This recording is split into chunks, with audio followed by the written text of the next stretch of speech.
I'll be presenting at the Autonomous Worlds Assembly in Turkey in November, so I'm currently working on my talk about narratives and myth-making in worlds. This week I want to talk about the nature of worlds in general. My primary thesis is, of course, all technosocial systems should be seen through the lens of worlds. Not all worlds, however, are technosocial systems, but all technosocial systems are worlds. When people ask me what a world is, I usually reply, you know one when you see one. Despite all my intellectual energy dedicated to writing, thinking and consulting on worlds, I don't have a strong definition of what a world is. I don't see this as any failing on my part. Homoludens by Huizing is entirely about the role of play in culture and society, yet it offers no prescriptive definition of play at all. It instead offers characteristics of play. I'm going off my notes here since it's been a long time since I've read it, but these include freedom. Play is a free activity, never obligatory. External motives are put aside. Separateness. Play is distinct from ordinary life. It occurs within its own boundaries of time and space. Uncertainty. Outcome of play is uncertain and may incorporate an element of chance. Order. Play unfolds within a specific order and under specific rules that are different from those of ordinary life. No material interest. There are no material interests involved in play, and no profit can be gained from it. In the same way that play is hard to define, so are games. Wittgenstein, in Philosophical Investigations, can only describe the concept of a game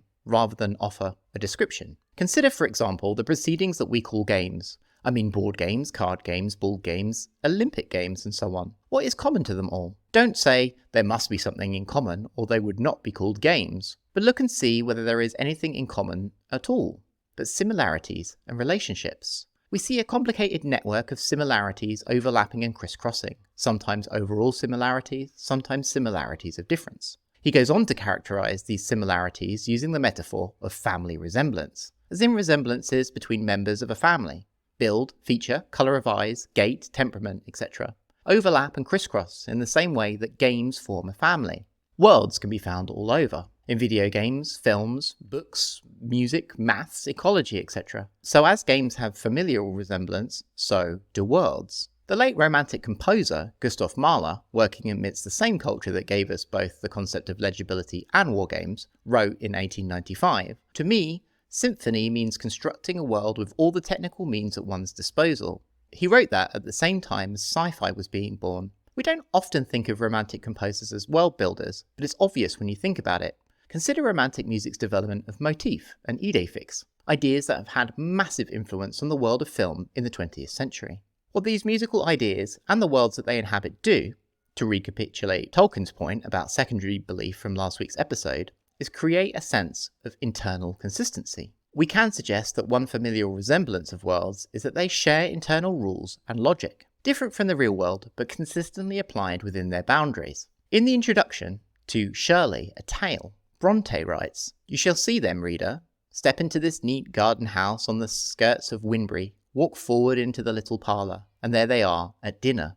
You and I will join the party, see what is to be seen, and hear what is to be heard." Last week, I talked about the sticky nature of talking about presence and immersion in worlds. You can be immersed in the world of a book, but not feel present there. Or you can have a presence in a world, but not necessarily feel immersed in it. But one word that I didn't mention at all in relation to being in a world was inhabitation. Whether you think Bronte was talking about being present with the characters of her world or being immersed in it alongside them, what is clear, for her, is that a world is something that feels inhabited. Characters, real people, ideas, processes, etc. in a world must feel alive. Iancheng says that to world a world is to maximize its aliveness. Worlding is an activity of nurturing a world towards aliveness, another word to add to our resemblances list. One of the things about looking at someone's newborn child is that you see them through the lens of your own life experience. Maybe you think a kid looks more like its mum simply because you know the mother better. Worlds resemble other worlds, and we adopt worldviews when we recognise them.